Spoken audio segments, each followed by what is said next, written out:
So very often we skip this part of this article of Indian Constitution, but it is as important as any other article under this part of the Indian Constitution.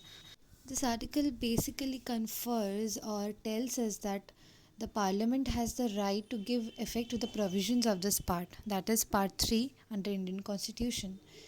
It says that the Parliament shall have and the legislature of state shall not have the power to make laws under these categories. So, what are these categories? We can see Article 16, Clause 3, we can see Article 32, Clause 3, and we can see Article 33 and 34. So, Article 16 confers the equality of opportunity in matters of public employment. और article 16 के clause 3 में ये बात कर रहा है कि parliament has a right to decide the class और क्लासेस ऑफ एम्प्लॉयमेंट और suppose the residency of a person within that state or not in regarding to such employment of a government office of a person holding a government office. So the parliament has the right to decide this, even the residency in some areas, in some situations, but the state legislature has no such right. Now it speaks about Article 32 Clause 3. As we all know, Article 32 is all about a writ under Supreme Court's jurisdiction. Article 32 के clause 3 में specifically ये बोल रहा है कि apart from the powers which are conferred on Supreme Court, which are mentioned under clause 1 and clause 2 of Article 32, इसके अलावा Parliament has the power to make law empowering any other court to exercise within the local limits of its jurisdiction all or any of the powers exercisable by the Supreme Court under clause 2. मतलब ये authority और power दे रहा है किसी और court को apart from supreme court to act like supreme court which and to act upon the powers which are mentioned under clause 2 of article 32. The next article is article 33.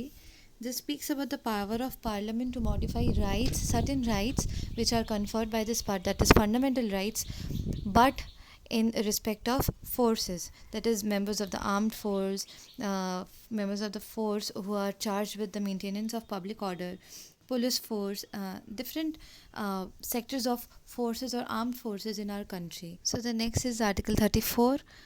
This speaks about the restriction on rights conferred by this part, that is fundamental right, while the martial law is in force.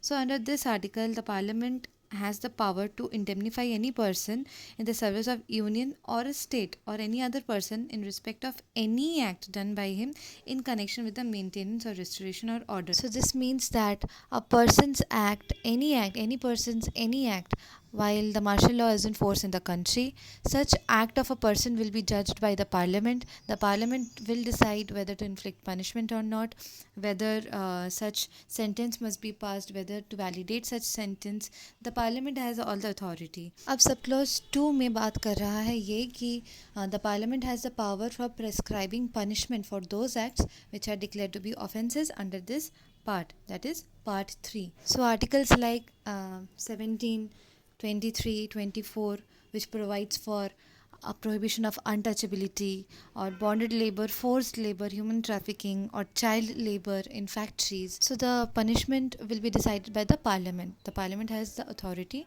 to decide the punishment regarding such offences. Now, if we look at clause B of Article 35, we might find it a bit lengthy and confusing, but it's very clear. यहाँ पे ये बोल रहा है कि the parliament has the power to provide for alteration और it has the power to amend or repeal any law which is given under Article 35 Clause 1 subclause A or Clause 2 of Article 35. It shall be continued as per the Article 372. 372 में क्या दिया है? It's given that continuance in force of existing laws and their adaptation. जब तक parliament नहीं बोलता तब तक ये सारे प्रोविजंस, सारे पनिशमेंट के inflictions they will continue. Thank you for listening.